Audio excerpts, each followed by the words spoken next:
Non, merci pour votre présentation. Alors, je vais vous donner en vrac. Vous avez vu, j'ai des tas de papiers parce que grâce à l'invitation de Maurice, quand même, comme d'habitude, il m'a obligé à travailler. Donc, d'une part, j'ai regardé ce week-end qui a été riche, donc Tueur Né, que je vous recommande. Mais, enfin, chacun ses goûts, mais vous pourrez faire facturer ça à votre employeur parce que de fait, c'est quand même assez instructif, même si ça a sûrement vieilli. Juste au passage, parce que vous avez beaucoup nommé Oliver Stone, alors de fait c'est le réalisateur de Tueur Né, mais l'autre c'est Tarantino, le grand coupable. Oui, qui d'ailleurs excusez-moi, oui, absolument, oui, absolument. Pulp Fiction, c'est Tarantino. Voilà, sachant que ceci dit, Stone il a fait beaucoup de films sur tout un tas de héros américains, qui peut-être d'ailleurs, il a fait W, il a fait JFK, il a fait tout un tas de choses, des gens que certains, mal intentionnés, assimileront à des tueurs de masse. D'ailleurs, j'ai fait un lapsus tout à l'heure. C'est Tarantino. Oui, bien sûr. Donc je disais, j'ai vu Tueur Né, je me suis aussi infligé parce que j'ai fait un sondage parmi la jeune génération qui croit sous mon toit ou sous mon aile, enfin, sous nos ailes avec ma femme. Et donc j'ai regardé dans la série, je l'ai dit tout à l'heure à Gilles, non, Scream, je voulais le voir mais j'ai pas eu le temps. Non, j'ai regardé Fight Club. Ça m'a fait beaucoup de peine. Je suis pas très cinéphile, mais c'est vrai que je me disais, enfin, vous parliez de Kubrick tout à l'heure, quand même, Docteur Folamour, Les Sentiers de la Gloire, tout ça. Enfin, on se disait que c'était un petit peu plus nutritif. Alors, par association d'idées, ceci dit, encore une fois, vous allez voir, je pense que M. Zachary a beaucoup d'autres lapins dans son chapeau, donc il va nous en raconter. Je pense qu'il sera très très intéressant. Une des premières réactions que j'ai en vous écoutant, c'est que je crois que vous connaissez assez peu le service, et ce qui est remarquable, c'est que vous arrivez à des conclusions extrêmement partagées avec nous. C'est-à-dire qu'effectivement, il y a quand même des corrupteurs de la jeunesse, encore aujourd'hui et dans le futur, qui ont l'art quand même effectivement d'attiser les braises et de rendre fou un certain nombre d'adolescents. C'est ce que vous avez dit peut-être en filigrane en conclusion de votre intervention, mais je crois qu'on est assez d'accord là-dessus. Moi, ce qui me rend triste, c'est que je vois malheureusement une sorte d'évolution assez inéluctable pour une part. Alors, je vais vous dire pourquoi. Alors, parce qu'en discutant par téléphone avec M. Zaguri avant l'intervention, on remarquait le fait, vous le savez peut-être pas, parce que c'est pas curieusement publicité, mais le nombre d'homicides en France, depuis 20 ou 30 ans, il a diminué de manière régulière et on en est à moins de 1000 par an. Je crois qu'on en est 700. C'est-à-dire qu'en fait, il y a moins d'homicides que de peut-être suicides de jeunes de moins de 25 ans. Et je ne vous parle même pas des suicides tout âge confondu. C'est-à-dire que... Alors, est-ce que c'est une brillante réussite de la société française ou de la police française ou de la pédopsychiatrie française? Je ne sais pas. Toujours est-il que voilà, c'est des faits. Alors aux États-Unis, je ne sais pas où ils en sont, mais moi j'aime beaucoup les États-Unis, mais je les regarde justement en frémissant. J'ai même pas besoin d'aller dans une salle obscure. Alors parmi les choses que je vous recommande, tiens au passage, qui n'ont rien à voir avec M. Zaguri, là avant de rentrer dans le bureau, je lisais un vieux livre qui a déjà une dizaine d'années, mais qui est très instructif, qui s'appelle La stratégie du choc de Naomi Klein. La stratégie du choc, mais plus récent, et de la culture en Amérique, très intéressant, qui explique comment, c'est d'un nommé Frédéric Martel, qui explique comment Hollywood arrive comme ça à générer sans cesse des nouvelles idées, et donc qui, d'une certaine manière, nous infiltre, et pas que nous. Alors, qu'est-ce qui serait différent? Parce qu'aux États-Unis, donc, si vous aimez le thème des tueurs en série, je suis désolé pour M. Zaguri de l'associer à des personnages peut-être aussi discutables, mais si vous allez à la FNAC, vous tomberez sur les Stéphane Bourgoin. Il en a écrit beaucoup. Stéphane Bourgoin, il vous fait le listing, le catalogue. Alors, vous avez des cas qui datent d'il y a très longtemps, mais enfin, vous en avez quand même beaucoup aux États-Unis. C'est vrai que là, ils ont une productivité qui est assez hallucinante. Alors je me disais, bon, qu'est-ce qui nous différenciera sûrement un certain temps avec les États-Unis et peut nous protéger? Bon, la taille, ils sont quand même 5 fois plus nombreux que nous pour le moment. Au niveau de la taille du pays, je crois que c'est 15 ou 20 fois la superficie. Donc ils sont plus nombreux, puis ils peuvent se déplacer, déambuler, passer d'un État à l'autre. Donc je pense que les dromomanes sont plus efficaces aux États-Unis que Francis Holm, dont je vous dirai un mot tout à l'heure. Peut-être vous connaissez ce monsieur qui a quand même été responsable d'un certain nombre de disparition.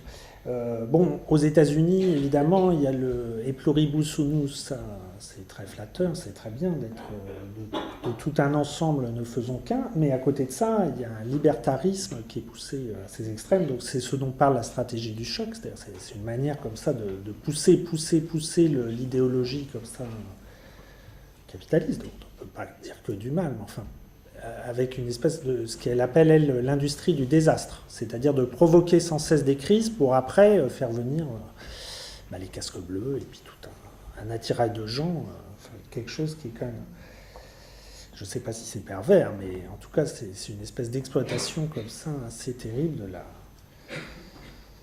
de notre violence inhérente à Homo sapiens, mais quand même. Bon, il y a le fameux deuxième amendement là, qui autorise à avoir des armes à feu chez soi. A priori, en Suisse, ils ont ça aussi, hein, mais les Suisses savent se contenir. Mais nous, on ne l'a pas.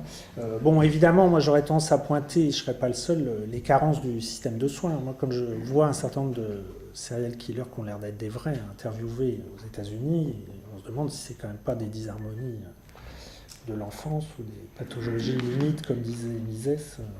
Voilà. On a l'impression qu'il y a une espèce de spirale extrêmement vicieuse quand même. Hein. Tarantino, en fait, il fait partie des gens encore extrêmement sophistiqués. Dans le genre aussi que probablement vos enfants doivent beaucoup aimer, c'est Almodovar, qui fait partie des gens extrêmement sophistiqués. Je proposais à un collègue, Philippe Turo, de regarder El Piel che Habito.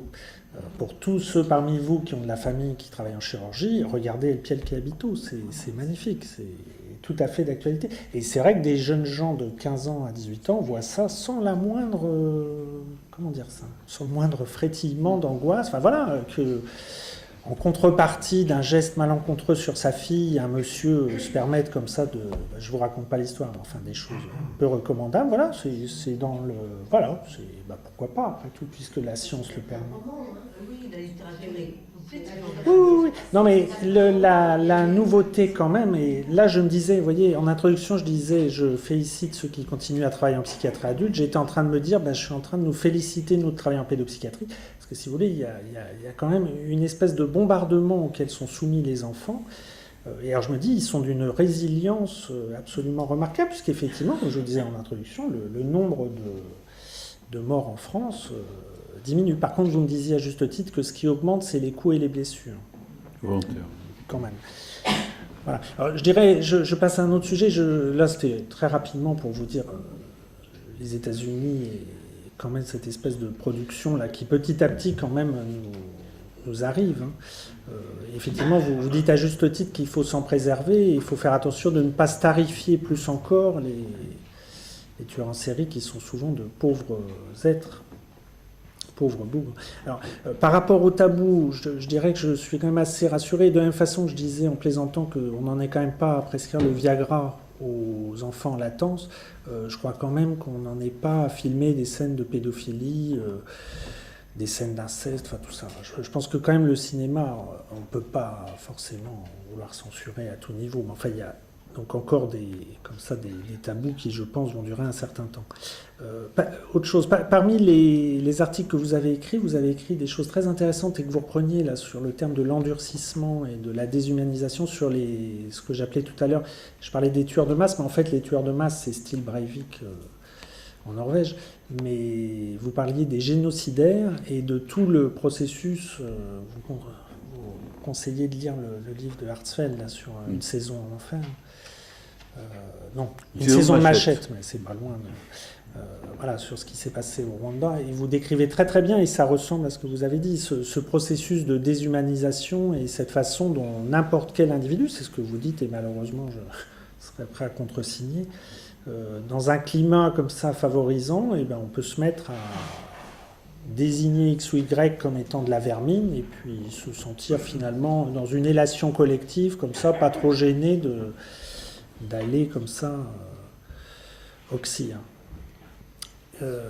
Juste comme ça, je parlais tout à l'heure de Francis Holmes. Alors, je ne sais pas si certains parmi vous s'en rappellent, mais il va à nouveau faire parler de lui parce que c'est ce monsieur à cause de qui peut-être un certain Francis Dills avait été condamné pour le meurtre de deux enfants près de Metz. Et donc il y a un film qui était passé il y a longtemps, mais que je vous recommande si vous l'aviez téléchargé ou autre, qui s'appelle Dans la tête d'un tueur. Je ne sais pas si vous l'avez vu. qui raconte la traque, mais bon, a priori, il y a un homme du côté du bien, par un monsieur qui s'appelle Jean-François Abgral. Et ce qui est assez étonnant, parce que donc en zappant sur Internet, je me suis aperçu que Jean-François Abgral et Francis Holmes sont nés à 1 mois de différence. C'est tout à fait étonnant. Mais si vous regardez, c'est un téléfilm qui était passé il y a une dizaine d'années, donc il y a une rencontre tout à fait extraordinaire entre, c'est peut-être romancé, mais ça n'a pas l'air tant que ça déformé, entre donc Jean-François Abgral, qui à l'époque était un gendarme modeste, et Francis Holmes. Et Francis Holmes lui dit à plusieurs reprises qu'il aurait fait un très bon psychiatre. Et effectivement, il y a une espèce de capacité de ce gendarme à se mettre dans la tête du Francis et de lui conseiller à plusieurs reprises de se faire soigner et finalement d'arriver à l'interrompre dans son processus. Comme ça. Voilà, sachant que le nommé Holmes ressemble beaucoup à schizophrène ou une dysharmonie psychotique aussi de l'enfance, qui malheureusement s'est mis à tuer assez tôt et a ce qu'il appelle ses pépins. Vous vous souvenez de cette expression ? Partout où il passe, il y a des pépins.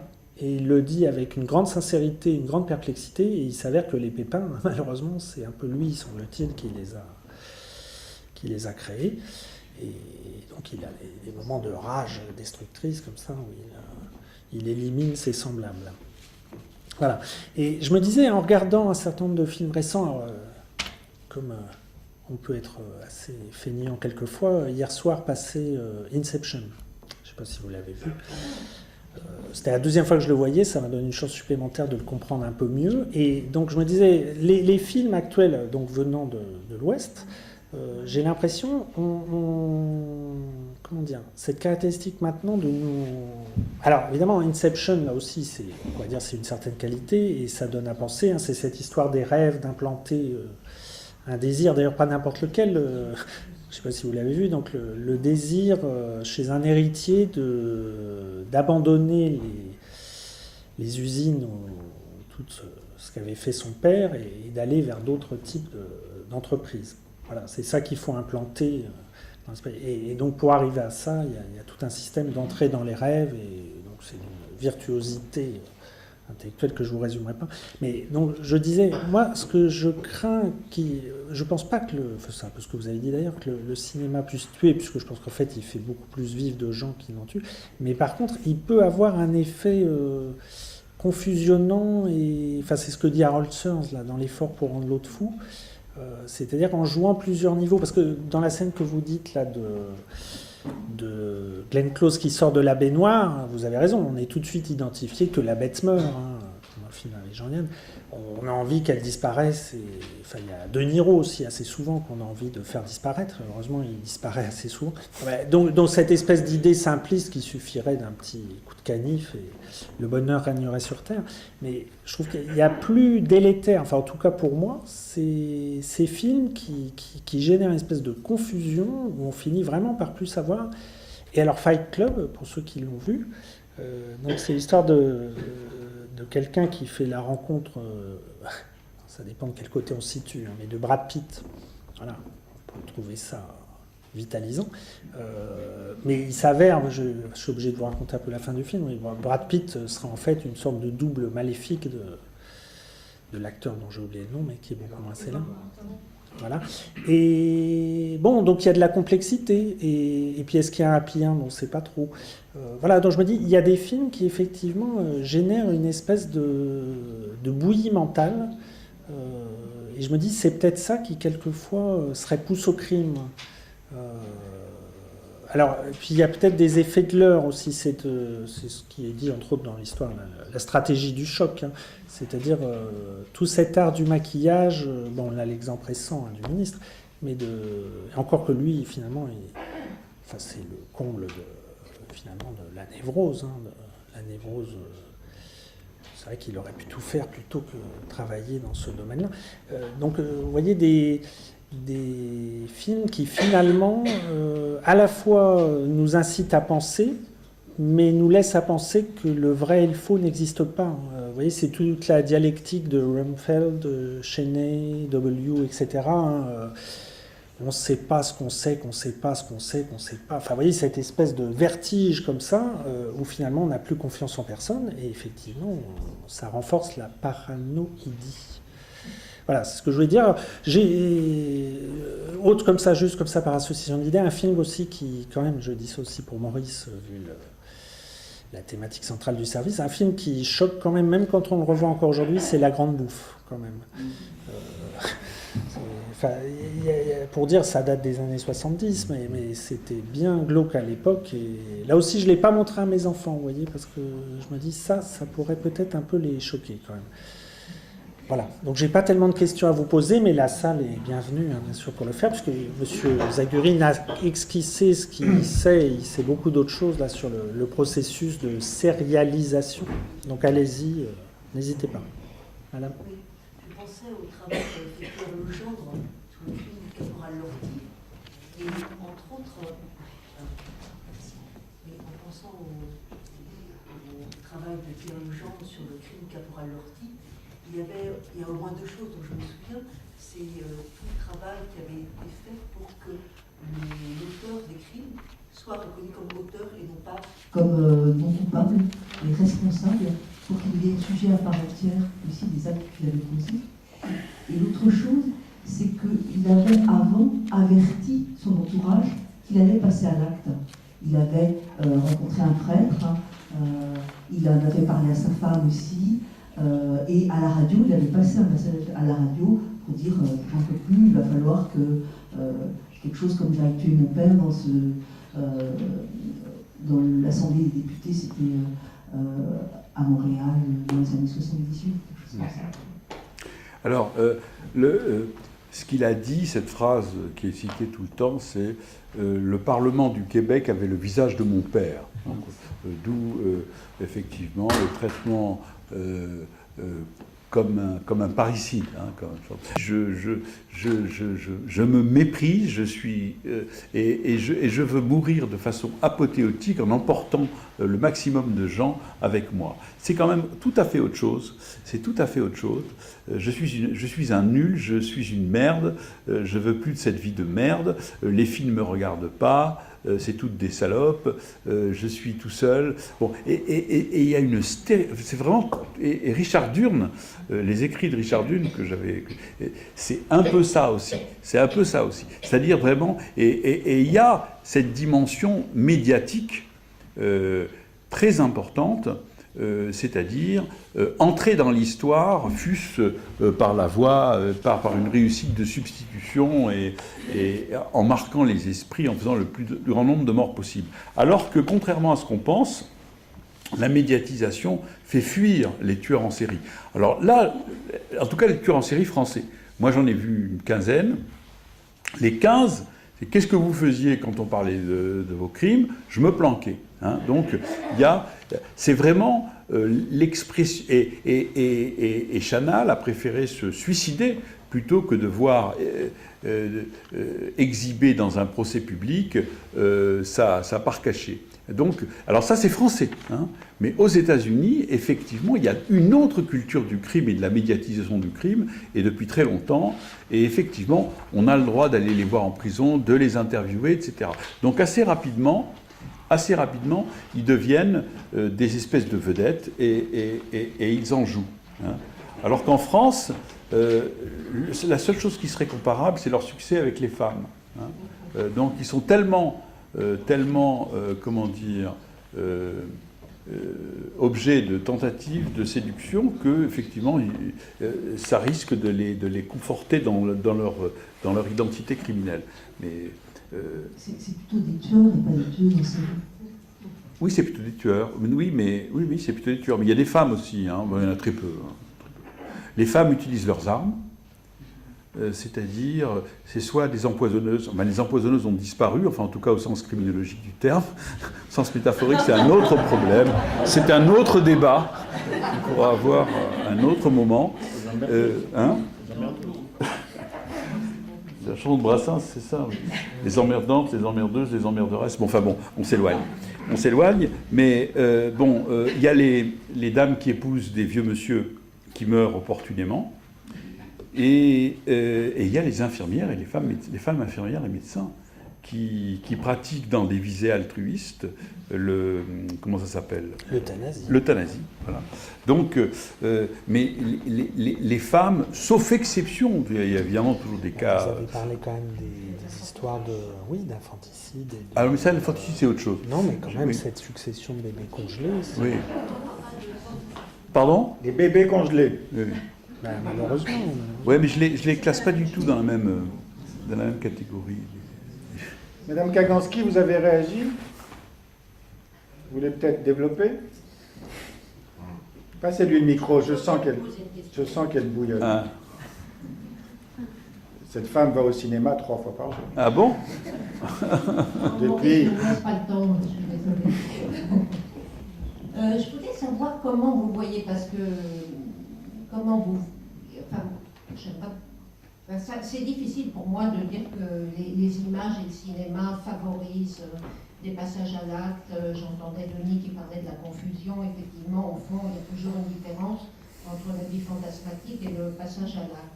Je voulais savoir quelle différence vous faites entre le passage de la littérature, puisqu'il y a des romans policiers depuis toujours, avec des criminels.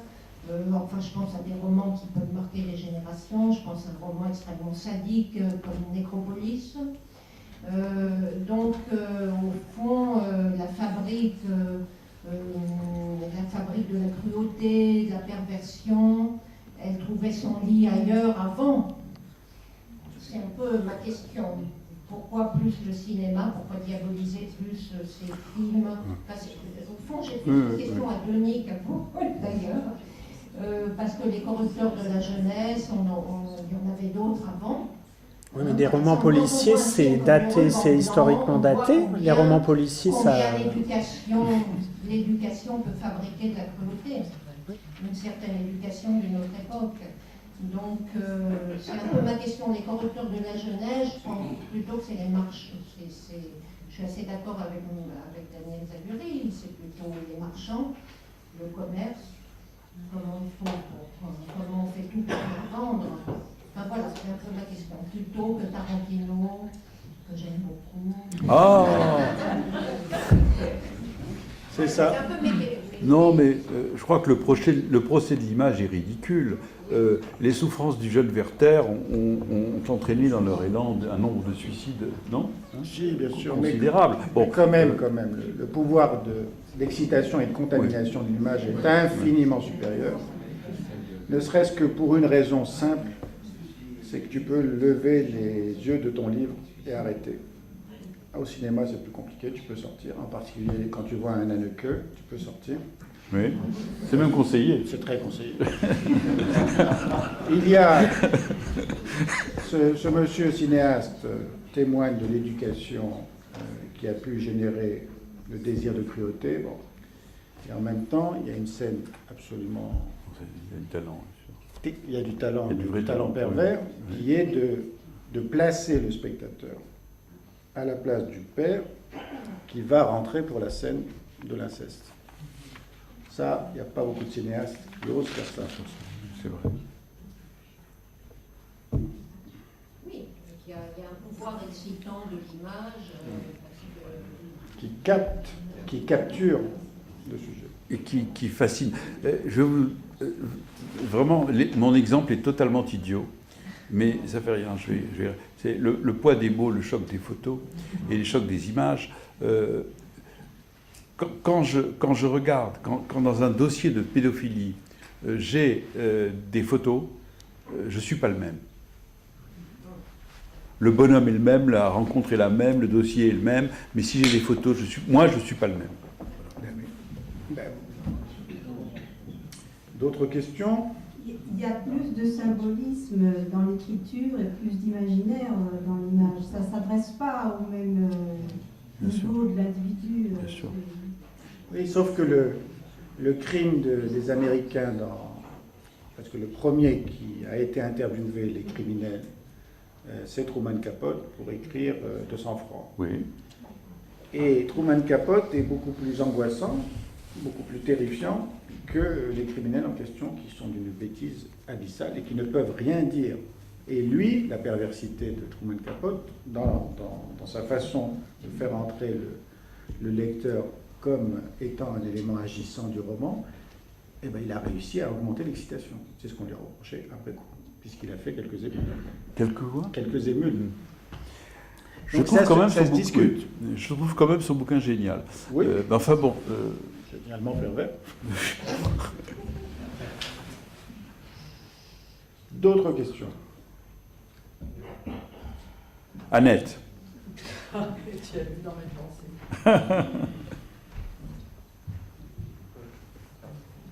J'avais une petite question à propos des images. Vous parlez aussi de l'opposé à l'époque de la littérature.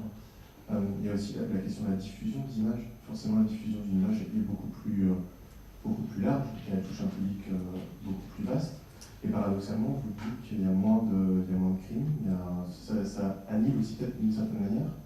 Et là-dessus, je voudrais faire une référence à L'art de la mémoire de Daniel Arras, qui est un livre qui retrace l'importance des images comme élément projectif. Alors là, il en parle pour la mémoire depuis l'Antiquité. Et justement, le film, c'est aussi cette manière de projeter et de construire un imaginaire tout fait, et du coup, dans lequel on ne peut pas forcément amener ses propres fantasmes, sans être obligé de les calquer parfaitement. Vous dites que les différentes personnes que vous avez interviewées, enfin, que vous avez rencontrées, plutôt qui étaient se calquer parfaitement. On avait l'impression que c'était... elles n'habitaient pas vraiment elles ne créaient pas leur propre fantasme, elles copiaient un fantasme. Donc du coup, ça me paraît un petit peu confus, tout ce qu'on pourrait en tirer comme conclusion autour de ça. Mais je crois que le problème de la clinique et le problème du passage à l'acte, c'est que c'est complètement impossible d'avoir, si je puis dire, des théories ready-made. Quand vous prenez le passage à l'acte de... comment je l'ai appelé, la jeune fille, Juliette, voilà. Curieusement.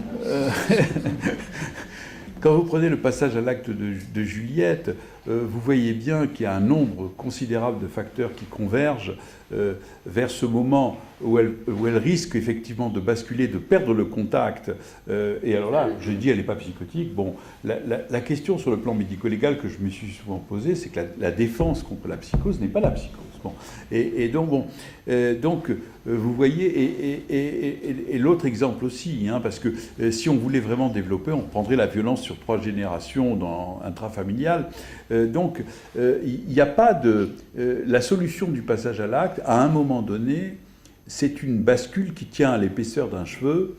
Et le film, pour elle, le film lui a apporté, je dirais, un petit bout du scénario. C'est dans le film, ce qui l'a fasciné dans le film, c'est cette relation entre Mickey et Mallory, et évidemment qui est connectée à sa propre histoire et à sa propre relation à son père. Et le travail de la perversion, c'est ce qui va lui permettre de basculer, non, de switcher en quelque sorte, de passer du risque d'effondrement le chef-d'œuvre de la perversion, c'est rejouer la situation traumatique, éviter l'effondrement en occupant la position inverse, qui est une position de jouissance au détriment de l'autre.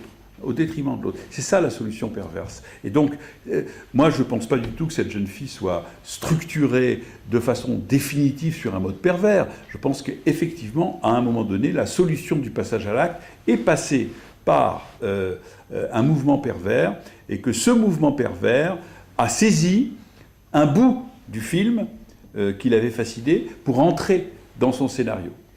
De même que le garçon, lui, il a emprunté les habits de Scream pour poignarder son père, mais qu'en dehors de ça, en dehors de ce personnage d'emprunt, de cette peau d'emprunt, il en aurait été complètement incapable. Je crois que le cinéma peut-il tuer? La réponse est non, mais il peut offrir à un certain moment et au cas par cas et dans des situations singulières des petits bouts de matrice au passage à l'acte. D'accord, mais inversement, pour certains adolescents qui se nourrissent pendant un temps de films d'horreur, ça donne une forme à des voix s'informe, et après, ça peut être un passage qui va permettre Bien sûr. qu'ils avancent. Mais bien sûr. C'est un peu mal. Bien sûr, il n'y a pas de théorie univoque, bien entendu. Bien entendu. Oui. Est-ce que tous les patients, c'est des patients finalement, vous avez vu, est-ce que tous ont des constructions, je veux dire, familiales chaotiques, identitaires, ainsi de suite? Ce que c'est des gens fragiles. Ou est-ce qu'au contraire, on a comme ça des patients qui sont totalement construits, et comme vous disiez tout à l'heure, il y a quelque chose, là, une espèce de faille, quelque part, je ne sais pas laquelle, qui fait que finalement il passe à la tête. Parce que finalement, je trouve ça amusant, il y a le contraire. Seulement, vous avez vu les films de Brian De Palma, qu'on a appelé Monsieur Ouf, fais-moi peur, donc ça déglingue, ça va dans tous les sens. On a le sentiment qu'au contraire, les gens n'y croient pas. C'est tellement gros, c'est tellement grossier qu'on n'y croit pas. Et là, il faut que ce soit relativement subtil, j'allais dire, très proche de la réalité, très proche finalement de le fantasme, tout ça, pour qu'on puisse effectivement y pénétrer. Je ne sais pas si j'étais là, mais je voulais parler de la famille. Est-ce qu'il y a des constructions chaotiques comme ça? Ils sont déjà. Il y a des manques, des trous, des failles. Pour la majorité que vous avez rencontrée. Je vais répondre à deux niveaux à votre question. D'abord, pour ce qui concerne les adolescents qui passent à l'acte en invoquant des films, bon, j'en ai pas vu des centaines, hein, quelques-uns, mais ils sont tous dans des moments où il y a effectivement une rencontre, un télescopage entre le film et un malaise, qui risque de les faire basculer dans un effondrement grave. Et donc, le passage à l'acte est une solution d'issue, certes provisoire, mais en tout cas c'est une solution d'issue.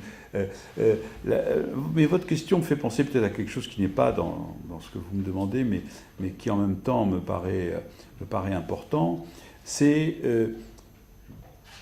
puisqu'on parle des tueurs en série, tous les tueurs en série décrits dans la littérature, tous, sauf quelques-uns, ont une histoire alors là, de carence, d'abandon, de torture, de sévices, de tout ce que vous voulez. Enfin, ils associent la multiplication des traumatismes des organisateurs possibles dans la toute petite enfance, à la préadolescence, dans l'enfance, etc. Donc vraiment, en général, c'est un catalogue très complet. Sauf quelques-uns, et ces quelques-uns, je pense, sont des psychotiques qui se sauvent dans une position perverse. Moi, j'ai été très frappé par Fourniret, qui, à l'âge de 13 ans, avait fait une espèce d'expérience délirante primaire au cours de laquelle il a vu l'Immaculée Conception, et il va, pendant toute sa vie, construire un système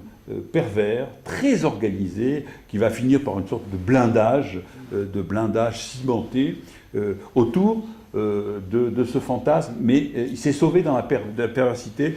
Il eût probablement mieux valu, et oui, mais bon, ça, certains psychotiques se sauvent dans la perversité, et c'est ceux-là qui n'ont pas ce passé absolument chaotique.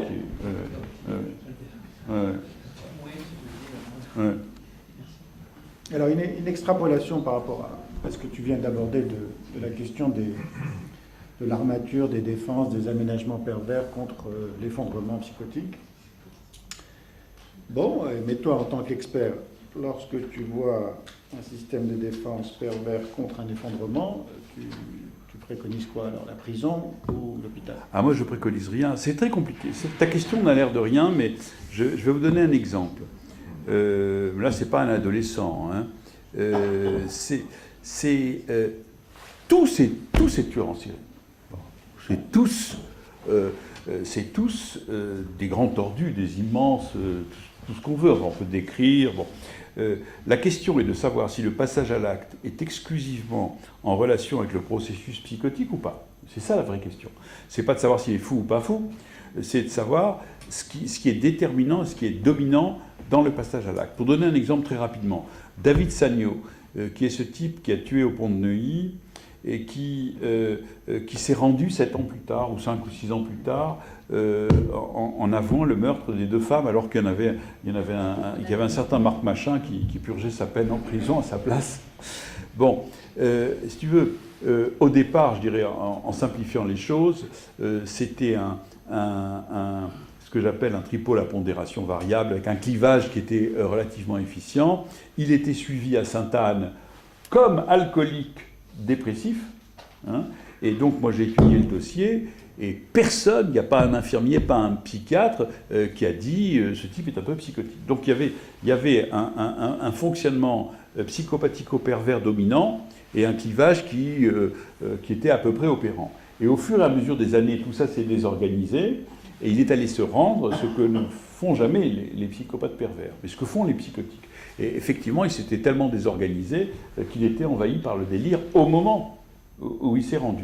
Donc je n'ai pas conclu, voilà, j'ai conclu la responsabilité. Maintenant, ça pose des questions vertigineuses, Oui, parce que cette jeune fille-là... Attends, là tu prends un cas où tu peux t'en sortir. Oui. Il a envie de me coincer, là. Non, mais dans le Stevenson, dans le Jekyll and Hyde, le gros problème de Jekyll, c'est qu'il ne peut pas redevenir Monsieur Hyde, parce qu'il n'a pas compris que pour redevenir Monsieur Hyde, il doit prendre une solution qui est impure, c'est-à-dire avec un aménagement pervers. Qu'est-ce que tu fais à quelqu'un qui ne peut pas redevenir normal sans passer par la solution perverse? Responsable ou pas? Ben, il est responsable. C'est pas un point de vue moral, c'est pas un point de vue philosophique, c'est pas un point de vue religieux, c'est un point de vue clinique. Je veux dire que la question est extrêmement importante par les temps qui courent. Parce qu'effectivement, il y a un débat dans la profession et certaines personnes, enfin certains collègues, estiment que j'ai eu ce débat récemment avec Pénochet à propos de Évrard. Certaines personnes estiment que l'impérativité du passage à l'acte pervers pourrait justifier qu'on les considère comme malades mentaux et comme... Je crois que c'est très dangereux. Quand vous prenez par exemple Guy Georges, Fourniret ou d'autres, ce sont des sujets qui, s'il y a 2-3 policiers, s'il y a du monde, même s'ils avaient prévu, s'ils avaient leur kit de viol, ils ne passent pas à l'acte. Ils sont capables de différer le passage à l'acte. Le psychotique, lui, qui est pris dans l'urgence, être ou ne pas être, subir la dissolution ou réagir, qui est au bord du gouffre et qui doit impérativement passer à l'acte parce que les voiles, c'est autre chose. Et si on dédifférencie les 2 processus, je crois qu'on est, à ce moment-là, on irresponsabilise tout le monde et on considère tout le monde comme irresponsable. Mais il faut absolument que nos critères soient cliniques. Alors évidemment, on peut poser la question du degré de libre arbitre d'un sujet qui n'a pas beaucoup d'autre choix que d'utiliser la défense perverse. Je suis d'accord. Le philosophe en moi est d'accord, mais le psychiatre, non. C'est pour ça que je voudrais quand même dire au monsieur qui a posé la question, vous avez parlé d'interview, hein, je pense que c'est justement très très important de ne pas mélanger les genres. Monsieur Zaguri les rencontre en tant qu'expert, et je pense en annonçant son statut et sa profession d'expert. Ce qui fait, je pense, qu'un expert psychiatre ne réceptionne pas les mêmes propos et le même positionnement qu'éventuellement un journaliste ou un intervieweur. Enfin, je pense que c'est très très important parce que effectivement là vous avez un petit aperçu du talent de M. Zaguri, mais encore une fois dans ses écrits il est extrêmement précis, il est extrêmement clinicien. Moi juste parce que je ne sais pas si on a encore quelques minutes, il fait référence à un auteur qu'on n'a pas encore cité, et je voudrais quand même le faire avant qu'on se quitte, c'est Paul-Claude Racamier. Et à propos de finesse clinique, vous insistez beaucoup sur ce que Racamier nous a légué dans son livre là, Le génie des origines, que je conseille là aussi à tout le monde. C'est une échelle graduée des dénis.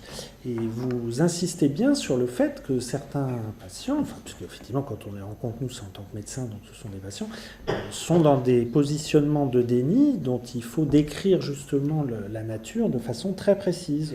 Et que c'est ça aussi qui est finalement notre raison d'être. Oui. C'est-à-dire que là c'est autre chose. Par rapport au débat sur le déni de grossesse, je crois qu'il y a eu tout un malentendu, les uns disant c'est un déni, les autres c'est pas un déni. Or, c'est pas des femmes psychotiques, c'est pas des dénis psychotiques. c'est pas de déni d'existence de l'objet. C'est, Racamier décrit ça très bien, c'est des dénis d'une qualité de la chose. Par exemple, c'est le déni de l'inéluctabilité de l'accouchement. La femme sait elle sait confusément qu'elle est enceinte, elle veut rien en savoir, mais elle ne sait pas qu'elle va accoucher, c'est-à-dire que l'idée est farouchement réprimée. Ou ça peut être le déni de la fécondation. Je ne pouvais pas être enceinte puisqu'il me sodomisait, par exemple. Ou ça peut être le déni de la viabilité du fœtus. C'est-à-dire, j'ai perdu le précédent, donc celui-là, je vais le perdre aussi. Enfin, il y a comme ça, où ça peut être le déni des mouvements. Donc, il y a mais ces dénis ne sont pas des dénégations ou des dénis partiels, c'est des vrais dénis. C'est des vrais dénis, ce n'est pas des dénis psychotiques. Mais ils conduisent au fait que l'accouchement n'est pas anticipé psychiquement, vécu comme une catastrophe, et puis qu'à ce moment-là, elle se débarrasse de ce qui a été dénié pendant tout le temps de la grossesse. Mais je crois, enfin moi ce que j'ai retenu de vos écrits, c'est que le fait d'être un réceptacle fiable, enfin le fait d'être un secrétaire fidèle des propos des personnes est très très très important.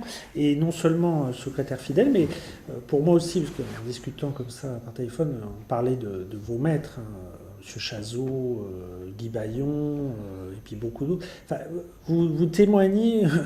Je suis désolé, c'est un peu grandiloquent, mais effectivement de la clinique française. C'est une clinique subtile et ça veut quand même préserver un certain nombre de distinctions, en évitant de tout mélanger, en évitant d'être dans une espèce de grand amalgame comme ça. C'est pas qu'on soit contre tout le monde s'aime et vivement que les frontières soient abolies, mais bon, effectivement, tout n'est pas dans tout et il y a comme ça des...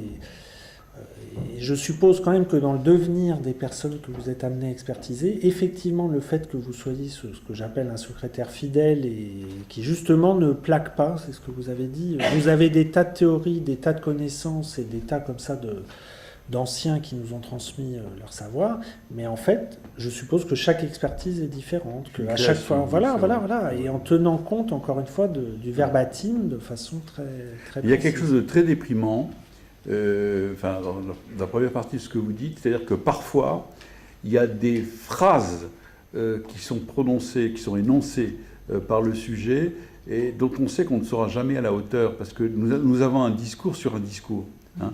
Par exemple, quand Juliette dit « c'est fou ce que les désillusions peuvent creuser la faille », je trouve qu'elle a une formule d'une vérité limpide. Un psychiatre pourrait dire ça autrement, mais pas aussi bien. On va essayer, Annette.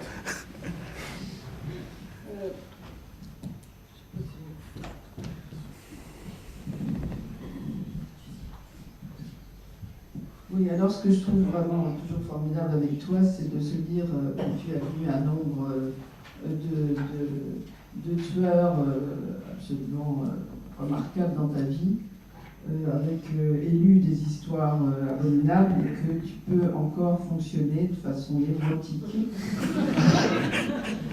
avec une parexcitation sur les affects, et avec aussi une pensée de tentative de compréhension psychanalytique, et malgré tout. Et ça, je trouve que c'est un exemple quand même. Quand on entend des choses terribles dans une journée, eh bien voilà, on se dit qu'on peut le faire.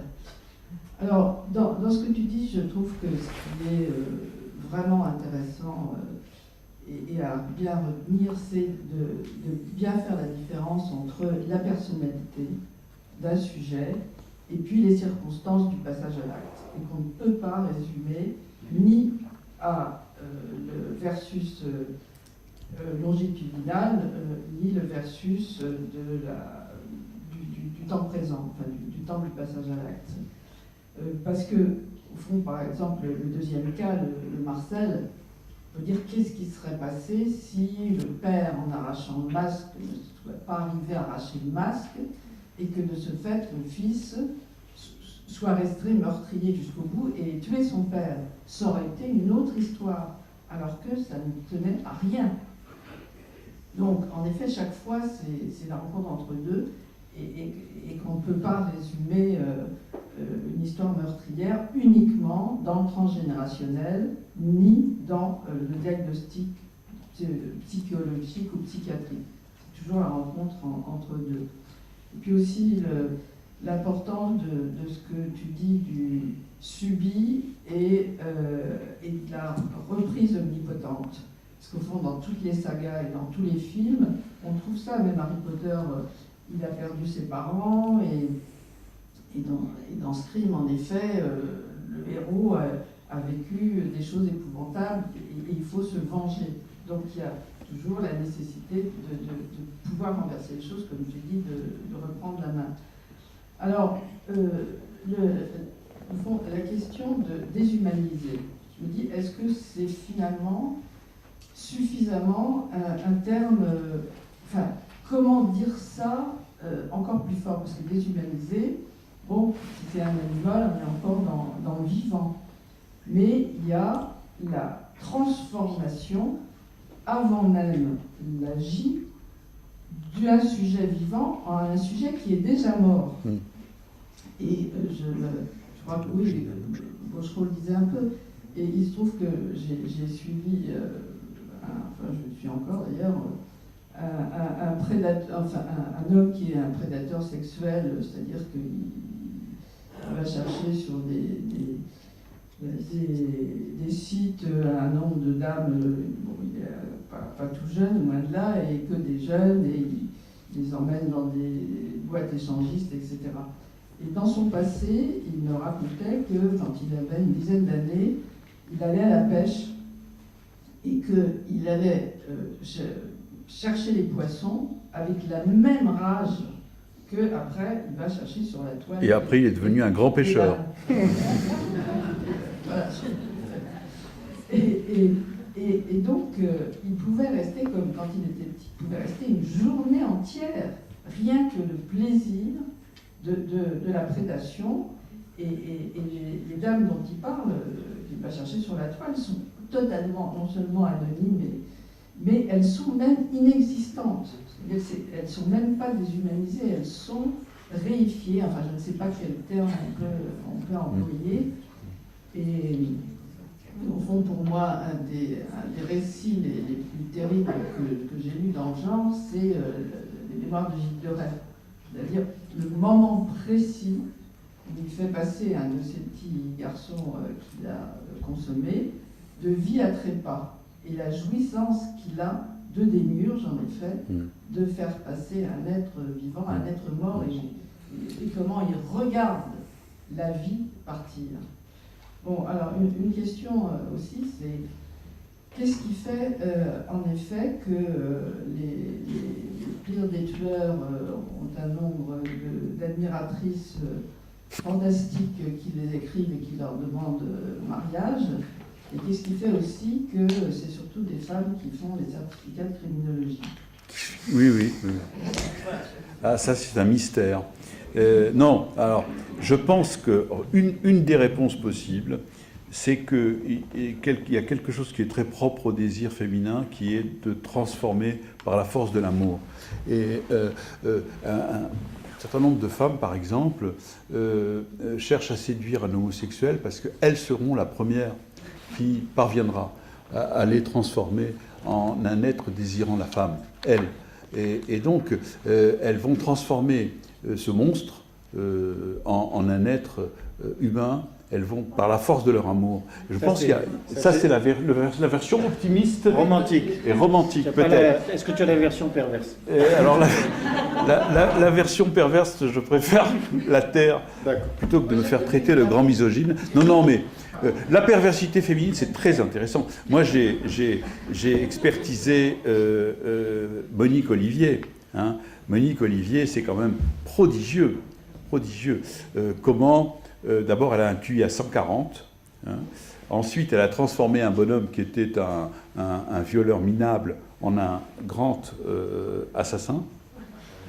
Et elle a joué dans cette relation quelque chose de très fort pour elle, pour une fois dans sa vie. D'abord, elle lui a offert des vierges, à défaut de pouvoir lui offrir sa virginité. Et pour une fois dans sa vie, c'était pas elle la victime. Et elle est passée de ça, du rôle de victime alors, je ne vais pas vous énumérer, des victimes de tout, au rôle de celle qui offre la victime à son sauveur. Et bon, pourquoi les femmes pourquoi pas, hein. C'est extrêmement misogyne de penser que la femme est incapable de transgression sexuelle grave, c'est penser que la femme n'a pas de sexualité. Je veux dire, c'est nier. Quand Guillaume dit on connaît la norme à travers sa transgression. Donc, s'il n'y a pas de transgression, c'est qu'il n'y a pas de norme. S'il n'y a pas de norme, c'est qu'il n'y a pas de sexualité féminine. Enfin voilà. En gros, c'est ma réponse un peu rapide. Mais pour ce qui est de la déshumanisation, effectivement, tu as raison, ils sont déjà morts. Mais moi, ce qui m'a intéressé, c'est comment tuer pouvait être facile. Parce qu'au fond, quels sont... Alors, évidemment, le tueur en série n'a rien à voir avec le tueur génocidaire. Le tueur génocidaire, il y en a beaucoup en période de vague génocidaire, hein, peut-être même parfois la majorité des hommes dans certaines circonstances. Si l'autre... ce qui est effectivement, vous le soulignez, les Juifs, pour les nazis, c'était des poux, des cancrelats. Les Hutus les Tutsis pour les Hutus, c'était la même chose. Écraser un pou. Bon, il y a cette idée de purification. Bon, donc, ils n'éprouvent aucune culpabilité. Au contraire, ils sont pris dans un idéal d'obéissance, de purification, d'élan collectif, etc., etc. Et il y a un clivage fonctionnel qui se met en place et qui coupe tout lien entre la personne que je vais tuer et ma femme, ma fille, ma mère, etc., etc. Donc il y a un ensemble de processus. L'autre n'est rien du tout. Sa perte sera un bien pour l'humanité. J'obéis à mes supérieurs, j'obéis aux politiques. Je ne me sens pas coupable. La seule chose qu'ils éprouvent après, c'est la honte d'avoir perdu la guerre. Mais dans le bouquin effectivement de Hasfeld, les génocidaires Hutus disent exactement la même chose que les nazis, c'est-à-dire vous ne nous feriez pas chier si on avait gagné la guerre. Hein. Au fond, on n'en parlerait pas. Hein, on n'en parlerait pas. Donc il y a toute une série de mécanismes qui peuvent se mettre en place, c'est le sujet le plus normal, pour que tuer devienne une chose relativement facile. Parce qu'au fond, les seules personnes qui ne kiffent pas, c'est les enfants petits. Enfin, un enfant petit qui a nourri son petit lapin dans le clapier, et puis après on tue le lapin pour lui donner à manger, et alors là il ne peut pas manger. Est-ce qu'au fond, ce n'est pas les seuls qui ne kiffent pas? C'est-à-dire, est-ce que ce clivage fonctionnel, ce n'est pas quelque chose de finalement assez banal? Oui, bien sûr, bien sûr. Bien sûr. Juste quand même, au passage, ça n'a rien à voir, mais je me demandais qui était le plus grand des méchants qu'à titre personnel je connaisse. Comme ça, j'ai une longue recherche, hein, donc c'était avant cette soirée. J'ai trouvé, alors il faudrait réfléchir sur sa femme, c'est Mao Tse-tung, quand même. Parce que si vous avez lu sa biographie, justement, il avait des parents aimants. Par rapport à votre question, on dirait qu'il avait la haine, je ne sais pas si c'était génétique, mais voilà, quelque chose et il a quand même fait en sorte que disparaisse un nombre considérable, là aussi, de ses semblables. Alors, sa première femme a dû mourir, parce que je crois que les gens qui étaient du parti opposé ont dû la saisir, etc., mais il en a épousé d'autres, et donc certains de ses enfants sont morts dans sa plus grande indifférence, hein, mais donc la dernière a survécu, puisqu'elle faisait partie de la bande des 4. Donc je serais intéressé d'approfondir sa biographie. Voilà. Mais effectivement, il y a des sortes... Parce que Maurice n'aime pas qu'on parle du diable, mais j'aime bien toujours cette phrase qui dit que la plus grande ruse du diable, hein, c'est de faire croire qu'il n'existe pas. Il y a des personnages, malheureusement, qui sont hantés. Alors, je ne sais pas si votre question allait dans ce sens-là. Je disais aussi, de Paul-Claude Racami, il y a un concept qui est très très important à connaître, qu'on n'a pas nommé, c'est l'objet non-objet. L'objet ustensilaire. Oui. Et je crois que ce que vous dites aussi des tueurs en série, c'est cette question d'être habité par cette nécessité incoercible de tuer un autre. pas forcément dans les 15 jours ou dans le mois qui vient, mais il faudra qu'un autre paye. Et effectivement, ce que disait Annette est très important. Effectivement, quand on lit ce qu'a dit Gilles de Rais, enfin, c'est absolument sidérant, parce que c'est le moment, c'est vraiment le moment précis, le moment exquis, on dit en médecine, hein, de passage entre la vie et la mort. Et moi, ce qui m'a frappé, c'est que contrairement à ce qu'on pense communément, la jouissance de ces sujets n'est pas de faire souffrir, mais leur jouissance est d'être indifférent à la souffrance de l'autre, c'est-à-dire d'être au-delà du bien et du mal, au-delà de toutes ces scories de l'humanité commune, et d'être totalement blindé par rapport à ça. C'est pas du tout du sadomasochisme. Non, et c'est une insulte pour les victimes que de parler de sadomasochisme. Il n'y a pas de scénario pervers, il n'y a pas de construction de... Enfin bon, on n'est pas du tout dans le sadisme. Le terme de sadisme, il est utilisé par les policiers, il est utilisé par les juges, il est utilisé par les experts, mais il n'a rien à voir, ça n'a rien à voir avec le sadisme. Le sadisme, les affaires de sadomasochisme, j'en ai vu quelques-unes. Alors là, c'est pire qu'un contrat civil. Hein. C'est d'une précision. Tu fais ça, je fais ça, tu fais ça, je fais ça, il y a telle limite, tel machin. C'est un contrat extrêmement exigeant. C'est pas drôle, hein.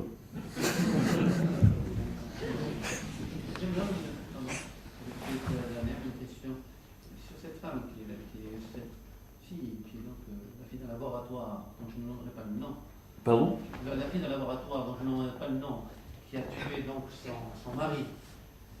Ah, je l'ai expertisé. Aussi, par ailleurs. Ah bon, vous l'avez vu ? Oui, oui. Donc, et qui finalement a déclaré, après avoir été en prison, comme vous le savez, oui. sortie de prison, elle arrive à l'hôpital, elle est traitée, on essaie de mettre le traitement en place pour essayer de voir un petit peu qu'elle tue son mari. Et après avoir acheté une hache. À coup de hache, oui. À coup de hache, et ses enfants sont à côté. Oui. Et ensuite, effectivement, il y a un bain de sang épouvantable. Oui, oui. Elle ne le dit pas. Oui. Elle dit, je suis veuve. Et puis ensuite, là, elle sera jugée. Alors, moi, je me suis posé la question que vous me posez avec Alexandre Prosper, comment on passe de la prison, ensuite à l'hôpital, et de l'hôpital, on passe maintenant vers un jugement. Voilà, que non. Son cas à elle était... Non, mais je parle de... Oui, mais c'est intéressant son cas. Malheureusement, on ne peut pas en parler parce que... Mais c'est intéressant. Ah, c'est un cas intéressant, oui. C'est un cas... Et ce qui est tout à fait intéressant, au niveau de la puissance des laboratoires pharmaceutiques, c'est quand même que le procès est passé comme... n'a pas du tout été médiatisé. Alors ça, je trouve que c'est absolument... Il y a eu un article quand même dans le Figaro. Dans le Parisien. Dans le Parisien, d'accord. Bon, c'est sidérant. Bon, on était quand même dans quelque chose de très pathologique. Non, mais elle était vous étiez chez Ollier, non? Enfin, moi, j'étais de l'autre côté, j'enregistrais des gens. J'en enregistrais parce qu'on faisait effectivement une expérience sur le supposé exomile qui aurait entraîné, je ne sais pas les Ah, d'accord. On peut largement se servir de ce côté-là. Et j'ai une femme qui a vécu, comment vous le savez, de nombreuses années avec son mari, oui. Et qui a fait des études supérieures. Ah, mais tout à fait brillante, oui. Et qui a emmené ses enfants, lors d'une permission, voir le film Shining. Non, mais il y a quelque chose. Non, mais il y a quelque chose d'absolument sidérant dans la vie de cette famille. De la prison à l'hôpital, de la prison, elle partira donc oui, de la prison où elle sera jugée avec obligation de soins, comme vous le savez, pendant. Vous voulez savoir un petit peu avant votre avis là-dessus, comment on a vu. Non, mais je ne sais pas, dans son cas à elle, j'avais fait ce qu'on appelle, dans le jargon, un 63,5.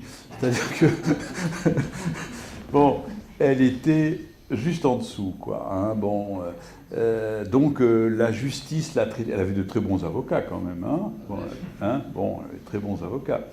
Et donc, elle a été jugée avec une certaine humanité par la justice, qui lui a donné une peine non pas symbolique, mais relativement modeste.